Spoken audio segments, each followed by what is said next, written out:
The grandmother has a high forehead. The mother has a high forehead. Now she, as a daughter, also have the high forehead. And today at GLOJAS, we're going to solve the issue of the high forehead with the smart FUE technique.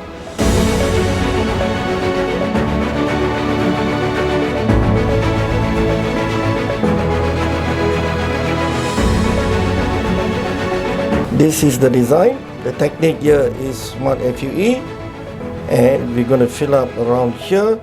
This is the window space. We're going to fill out more high density here, dense packing, so that the light is unable to go through. From here to here is 2 centimeter. This is the live frontal temple angle. We're going to fill up here, increase the density here according to angle direction, following the international standard, and joining to the sideburn here. From here to here is 3 centimeter.